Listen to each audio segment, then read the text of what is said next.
told you this was gonna be tough, but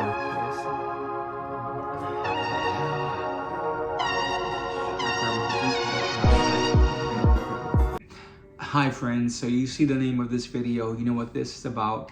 I will be getting into a story, of course, but I want to begin first off by saying that some of you already know this, but until recently I was not able to see any of my videos. I couldn't do it, so I would just record and post. That's changed, and so because of that, this week I decided to see my first video, which was about me losing my innocence, or having my innocence taken away from me. And in watching that video, one thing that I can confess is that it's a terrible video. And I could go into the whole social media aspect of it, where like the lighting was bad and I was so nervous and stumbling over my words, and I could go on and on and on. But when I say that, I'm talking about the content of the video, because the whole purpose of me making this channel was to talk about things that I've experienced, that hopefully I could connect with others who have experienced the same thing, and if anything, help anyone out in any way. That's my whole purpose. In watching that video, what's super clear to me now is that there was so much fear in making those videos, and making that video in particular. It was my first one.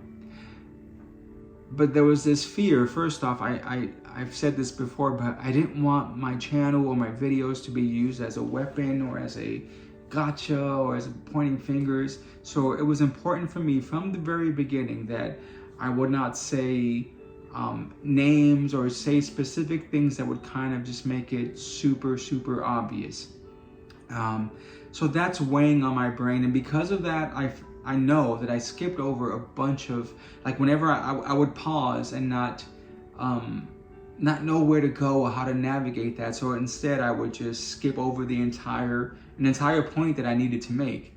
The second thing is that I knew that my next video would be about my best friend taking advantage of me.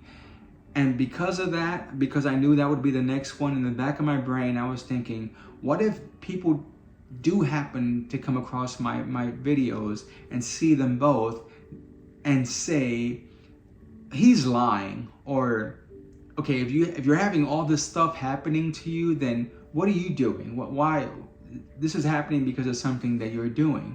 Looking back now, I'll tell you guys, even though 99.99999% of my comments have been super supportive, I did get the "you're lying," I did get the "maybe you deserved it." I got those comments, but didn't affect me. I'm still here. Yeah, I've grown so much since that beginning to where like it's like whatever. I know that I am ready to really, I have to redo that video because it's important for me. It's important for me to help others out, and the only way that I can really do that is to give as much as me as possible. So let's get into the story. I hope this helps, especially if you've gone through a similar situation. So for me, when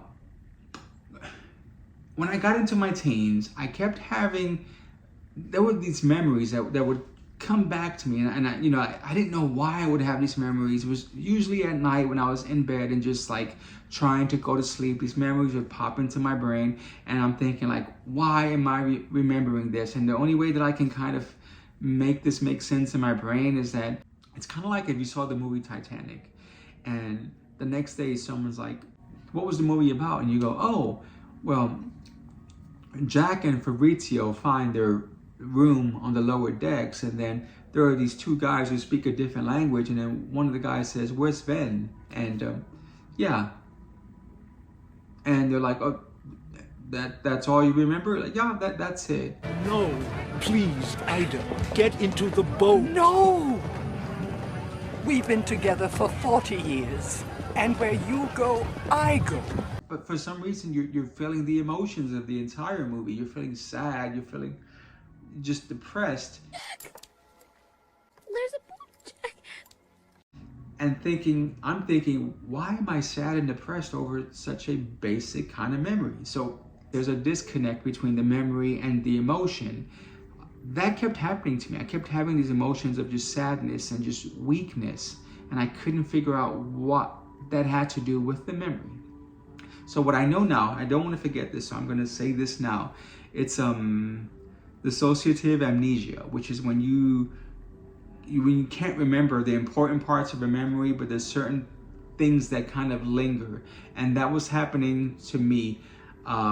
The brain is freaking amazing at trying to protect you, and so what it will do is kind of block out the traumatic stuff, but sometimes the residuals, the parts of that memory that aren't really traumatic stay, and the emotions stay with that memory. So for me, it's like, okay, I'm remembering. Okay, I'll just get into the first memory, but it was that I had this memory of me rolling off of a top bunk bed in the boys' bedroom, and then just being placed, like I was going to fall, but someone catches me and I just get placed back onto the bed. And again, I'm thinking, why am I this is not an important memory for me to remember. Not only that, but when I was remembering it, I was super sad, I felt, just all of these bad emotions were attached to it, and I couldn't figure that out. Like, it just wasn't making any sense. And it wasn't until I was having a conversation with my best friend, and he confessed to me that he was molested. And for some reason that night, when I went home and I laid down in bed, I kind of had that same memory, but this time it was like another piece was added to the puzzle, which kind of opened this window of knowledge of thinking, wait, what's that? So and little by little, other pieces began to fill in this puzzle to where, like, I kind of know what happened that night, which was there was a family friend who was staying with us for a short time, and my bunk bed was actually the bottom bunk bed. He had my bottom bunk bed. I was sleeping in the top. And so the memory was actually of him rolling me off of that top bunk bed and placing me into the bottom one. And doing stuff,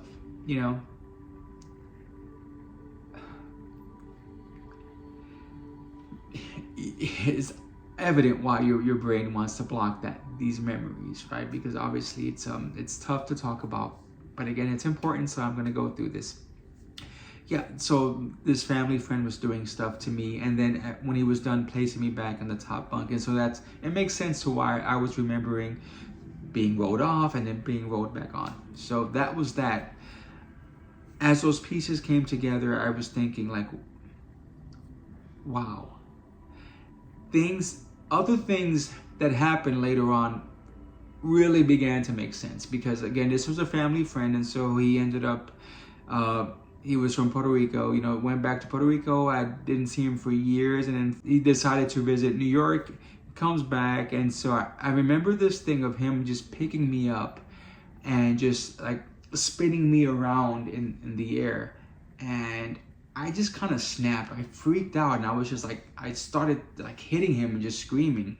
And so like he kind of like tossed me like a rag doll, But like I remember the adults getting super mad, like, what's wrong with you? And of course I'm thinking that to myself now. I'm crying, and I'm pretty sure that I got a smack on the head, but I'm walking away crying, thinking, where did that come from? I didn't realize it.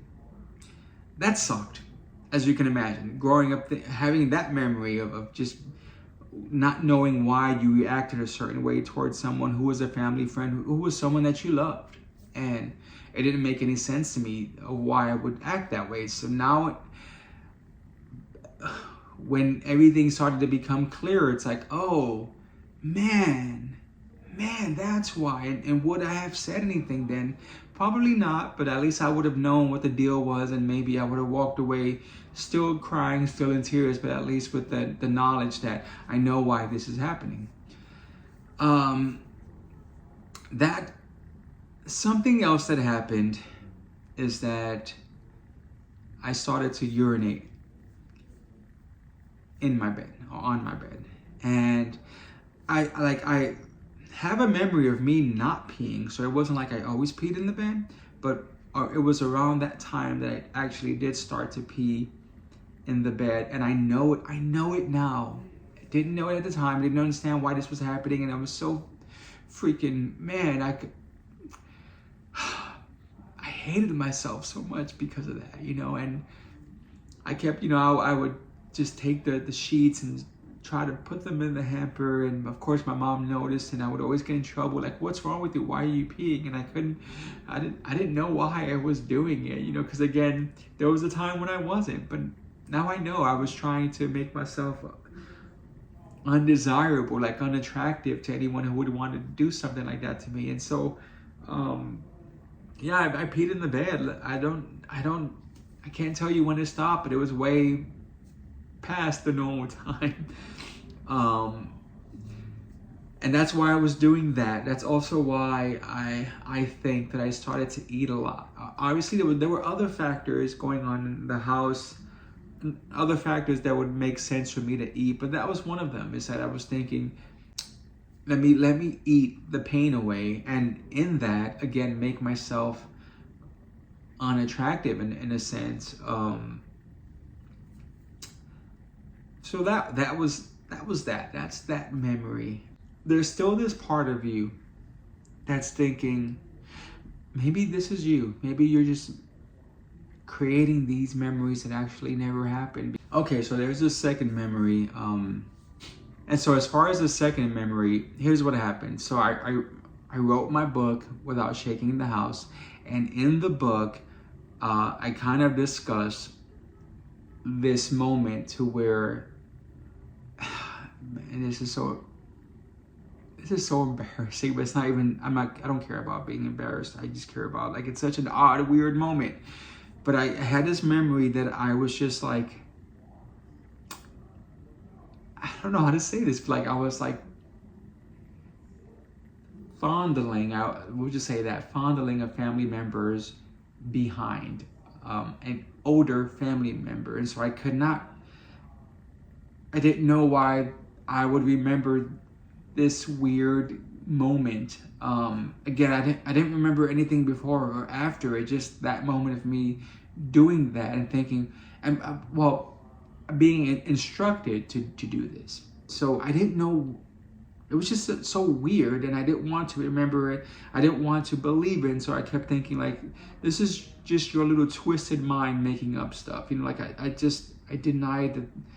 I didn't want to accept that actually anything like that would have happened to me. And it wasn't until, again, it was in my book though. And so when I was reunited with my family, again, I would put excerpts on my MySpace page, and I put an excerpt of that, or just part of that, not that part of the story, but just parts of it. And so what I discovered was that my brother actually confessed that similar things had also happened to him. And